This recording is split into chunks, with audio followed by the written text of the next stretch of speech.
Hola, hola. La reflexión del día de hoy está en torno a esta pregunta que nos hemos, que nos hemos estado haciendo últimamente y es, ¿cuáles son los peligros de monopolizar la presencia de Dios? Estamos en función de esas acciones que podemos nosotros estar haciendo y que sin querer podemos estar como regulando la vida, la relación de los demás con Dios y de pronto un poco meterlos en eso que algunos llaman manipulación, pero no, que nosotros llamamos es como situaciones de exclusividad. Y para hoy precisamente tenemos una cuestión bastante delicada.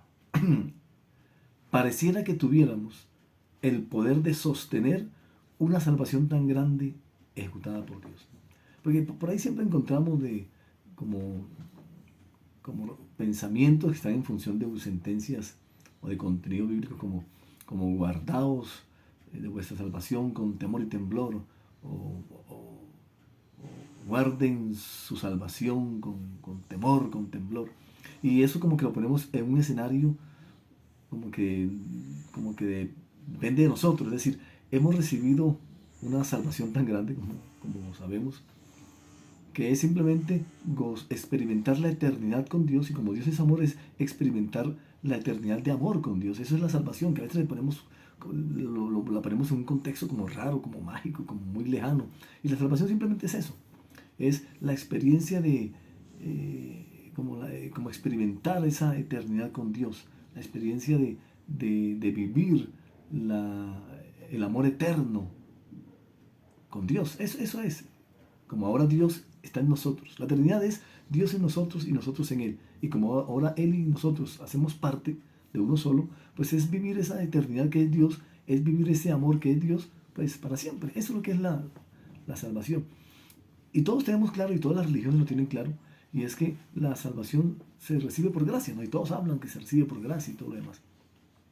Pero parece que sostenerla no es un asunto de gracia, sino un asunto que corresponde a nosotros. Es decir, la recibimos por gracia porque no tenemos el poder de tomar una salvación tan grande, pero sí la sostenemos nosotros, como que somos los que sostenemos la salvación que Dios nos ha dado. Por eso se llama, pareciera que tuviéramos el poder de sostener una salvación tan grande que solo ha sido ejecutada por Dios. Y esto lo podemos, digamos, dilucidar con algunos contenidos bíblicos para entender qué significa eso de cuidar o de ocuparse de la salvación, que realmente es como el término clave, ¿no? ¿Qué significa eso de cuidar la salvación o de ocuparse de la salvación? Ocuparse de eso que es Dios en nosotros, eternidad, amor, amor eterno en nosotros. ¿Qué significa eso de cuidar el amor eterno que es Dios en nosotros? Eso es lo que es la salvación, y a veces lo ponemos como algo como raro, como algo del futuro, ¿no? Como algo que va a venir, como algo que viene. No, la salvación es Dios en nosotros. Es decir, es la eternidad y el amor eterno de Dios en nosotros. Uno solo, para siempre. Hay unos contenidos bíblicos que nos van a ayudar a resolver este asunto. Hay uno que nos pone en evidencia cómo es que uno se desvía realmente de, cómo es que uno se desvía de la salvación, o cómo es que uno descuida la salvación. O sea, ¿qué es descuidar la salvación? Porque dice, ocúpense de la salvación con temor y temblor. Y uno le pone ahí como que un tono fuerte, como para que la gente se asuste, ¿no? Generalmente lo hacemos, ¿no? Y lo que dice el escritor, inspirado por Dios, que ahora está en él, como está en nosotros, es, así dice él, así que debemos prestar mucha atención a las verdades que hemos oído, no sea que nos desviemos de ellas, pues el mensaje que Dios transmitió mediante los ángeles se ha mantenido siempre firme, y toda infracción de la ley y todo acto de desobediencia recibió el castigo que merecía, los que, los que están apegados a la ley de Moisés. Entonces, ¿qué nos hace pensar que podemos escapar si descuidamos esta salvación tan grande, que primeramente fue anunciado por el mismo Señor Jesús y luego nos fue transmitida por quienes lo oyeron hablar? Entonces, a raíz de eso, nosotros le damos una sobredimensión, porque dice, oiga, ¿cómo podemos descuidar esa salvación? Y entonces allí nos mete en un escenario como de miedo, ¿no? Es decir, la salvación se recibe por gracia y por amor, pero al cuidarla, entre comillas, es un asunto del miedo. Usted no puede, entonces uno está como asustado. ¿Será que la estoy embarrando? ¿Será que al embarrarla estoy perdiendo la salvación? Como si eso alguna vez dependió de nosotros, ¿no? Es como lo más raro de todo eso. Se recibe por gracia, pero como que creemos que nosotros tenemos el poder de sostener algo que recibimos por gracia. Es como un poco paradójico, ¿no? Como un poco contradictorio eso que recibimos por gracia, pero que después nuestras religiones nos asustan con que hay que cuidarla con miedo. Y cuando dice que, pues, que no podemos descuidar esta salvación, está refiriéndose, escuche bien, a lo que primero el autor pone en evidencia, es que debemos prestar mucha atención a las verdades que hemos oído. ¿Ustedes recuerden? Súper clave. No sea que nos desviemos de ella. Es decir, desviarse, escuche bien, desviarse o descuidar la salvación. Escuche que aquí viene el primer elemento súper clave que nos da este escritor. Desviarnos hacia la ley de Moisés, es decir, cuando usted y yo ponemos los ojos otra vez en la ley de Moisés, en los mandamientos para guardar la salvación, porque qué miedo, eso es descuidar la salvación. Cuando usted y yo queremos cumplir un mandamiento como supuesto determinante de cuidar la salvación, es todo lo contrario. Eso lo que hace es que descuidamos la salvación, porque nos mete en otro escenario. Al meternos en los mandamientos y hay que cumplir esto para que Dios se agrade, nos metemos en otro escenario que es diferente a la verdad que recibimos a través de Jesús. Y es que Jesús es la materialización del amor de Dios, la humanización de la eternidad de Dios, ahora para nosotros. Entonces, desviarnos hacia la ley, cualquier mandamiento de la ley que su religión, sea cualquier religión, o que usted quiera imponer en otro, es que usted tiene que cumplir este mandamiento para que no pierda la salvación, para que no pierda esto tan grande que hemos recibido. Cuando hacemos eso, lo que hacemos es que nos desviamos de la esencia de la salvación y la descuidamos. La descuidamos. Eso se llama descuidar. Y hay otro elemento que nos dice este mismo autor, inspirado por el Espíritu de Dios, que nos ayuda a entender esto mejor. Él dice, más o menos dice, hace mucho tiempo Dios habló muchas veces y de muchas diversas maneras a nuestros antepasados. Ese es un contexto de gente que es judía, ¿no? De gente, pues por eso es el libro de los hebreos, gente que es hebrea, gente con unas dinámicas judaicas, que ahora están recibiendo la gracia, que están entendiendo la gracia, el amor de Dios, la salvación eterna, por decirlo así. Ahora están recibiendo a Jesús, al Hijo de Dios. Dios habló muchas veces y de muchas maneras a nuestros antepasados por medio de los profetas. Y ahora, en esos últimos días, nos ha hablado por medio de su Hijo. Por eso es que Jesús dice, los mandamientos de la ley de Moisés y el mensaje de los profetas fueron sus guías hasta Juan el Bautista. Ahora soy yo. Y hay que tenerlo claro, porque si nos devolvemos a la ley, porque es que Jesús la cumplió y dice que ninguna letra pasará de la ley y seguimos en la ley, lo que hacemos es que descuidamos la salvación. El principio del descuido de la salvación es volver a la ley. Tremendo. Por eso es peligroso a veces lo que hacemos nosotros en nuestras diferentes religiones y la manera como enseñamos a los demás. Porque los metemos en un escenario que lo que hace es descuidar la salvación y no ayudarnos a cuidarla.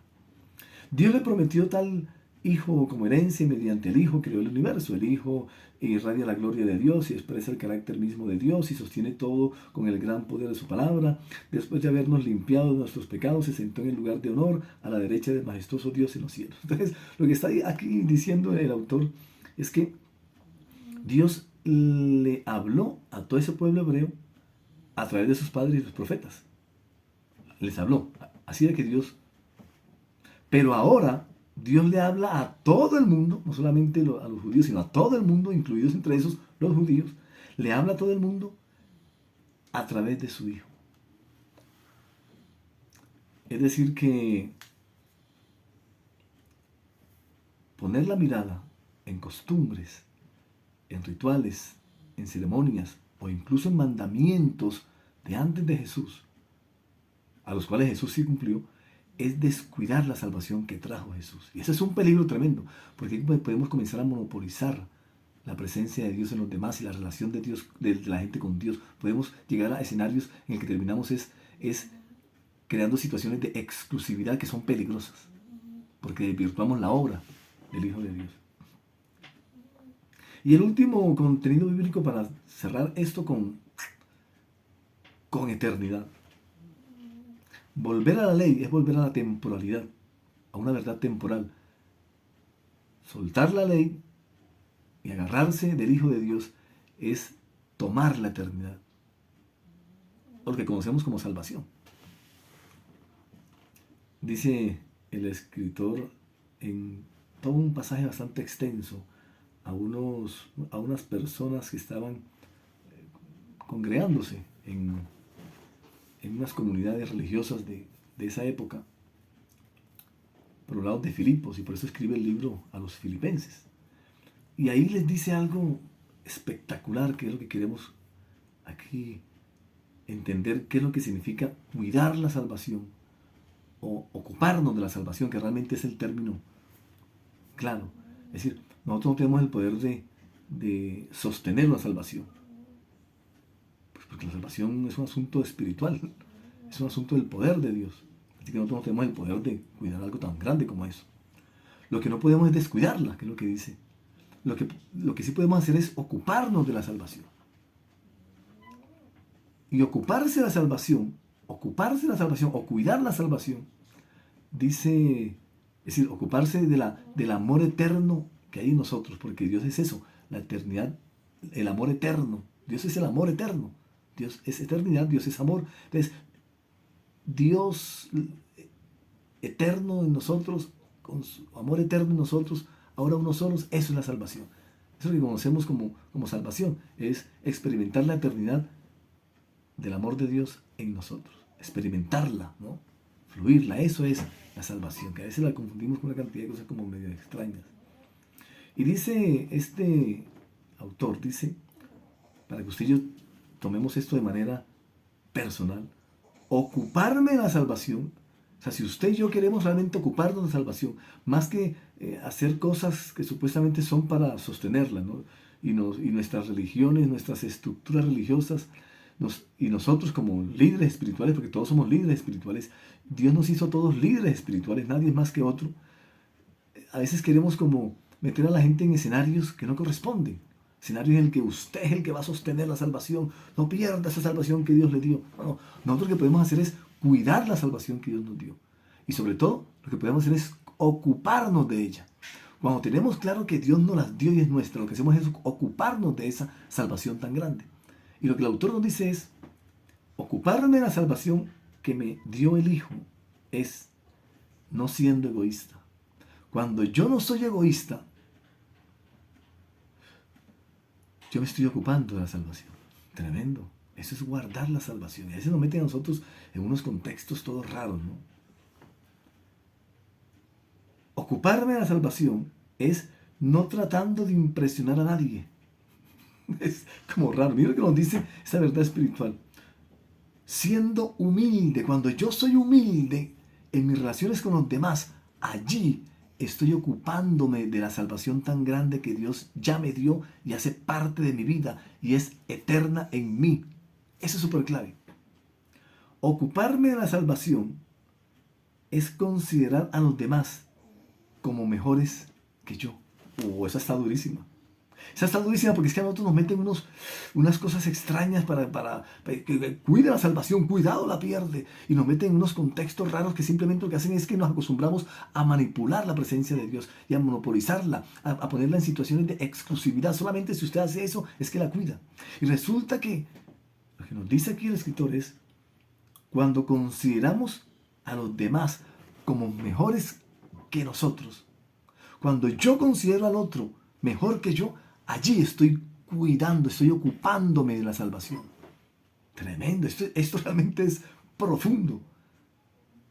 Y no tiene nada que ver con lo que nosotros siempre creemos, que es cuidar o guardar la salvación. Cuando me intereso en los demás y no solamente en mí, escuchen bien, cuando yo soy capaz de no solamente ocuparme de mi vida, sino que me intereso de la vida de los demás, del bien de los demás, allí estoy ocupándome de la salvación tan grande que Dios me ha dado. Porque todavía no entendemos qué es la salvación. Como Dios es amor y Dios es eterno, la salvación es eso, la eternidad del amor de Dios en nosotros. El amor eterno que es Dios en nosotros. Eso es la salvación. Y de eso nos ocupamos Así es que la cuidamos como una mata, no la dejamos. Eso es la salvación. Eso es el cuidarla. Cuando me interesa en los demás y no solamente en mí, allí estoy ocupándome de la eternidad de Dios en mí, del amor eterno de Dios en mí. Escuchen lo siguiente que es tan simple y es tan profundo y a veces le metemos cosas sobre raras. Dice el autor, cuando yo hago las cosas sin quejarme, y me refiero a las cosas, todas las cosas emocionales, las cosas espirituales, las cosas materiales, cuando yo hago todas esas cosas, las que hacen parte de mi mundo físico, de mi mundo emocional y de mi mundo espiritual, cuando yo hago esas cosas sin quejarme, allí me estoy ocupando de la salvación que Dios ya me dio a través de su Hijo. ¿Sabe por qué todo esto es ocuparse de la salvación? Porque eso es tener la misma actitud de Jesús. Así dice el autor.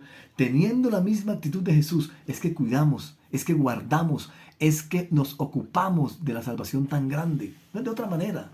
Así que ni se deje manipular, ni manipule a otros haciéndole hacer cosas que no corresponden a cómo es que uno se ocupa de la salvación. Mejor dicho, terminamos aquí. La manera de cuidar y de ocuparme de la salvación tan grande que Dios me dio, que ya me dio porque ya está aquí, la salvación ya está dentro de mí, por eso es que ahora Dios habita en mí, ahora el Espíritu de Dios habita en mí porque la salvación ya está en mí. Ocuparme de ella es amando al otro. Yo guardo, cuido, si usted quiere utilizar esos términos, o me ocupo de la salvación, es cuando amo al otro. Es decir, cuando lo amo como Jesús me amó. Es decir, a pesar del otro, a pesar de sus fallas, a pesar de sus impertinencias, de sus imprudencias, a pesar de que no me quiera, a pesar de que me hace daño. Allí, cuando yo amo al otro, a pesar de todo eso, allí es que yo estoy cuidando, guardando y ocupándome de una salvación tan grande que ya hace parte de su vida y de mi vida. Tremendo. En conclusión, Jesús no vino a quitarle la salvación al mundo, sino que vino a traerla porque el mundo nunca la tuvo. Tenga claro, súper claro, anote eso que es súper clave. Jesús no vino a quitarle la salvación al mundo, sino todo lo contrario, vino a traerla porque el mundo nunca la tuvo. Usted y yo nunca tuvimos la eternidad de Dios en nosotros, ahora la tenemos. La salvación es ¿qué es la salvación? Eso que no sabemos cómo definirlo. La salvación es experimentar el eterno amor de Dios en mi vida. Eso es la salvación. Así que vamos a ocuparnos de ella en nuestras relaciones con nuestras familias, en nuestras relaciones con nuestros amigos, en nuestras relaciones con nuestros enemigos, en nuestras relaciones con nuestros compañeros de trabajo, en nuestras relaciones con todos. Allí es que cuidamos, guardamos y nos ocupamos de esta salvación tan grande. Así que chao, chao y nos vemos en el cielo.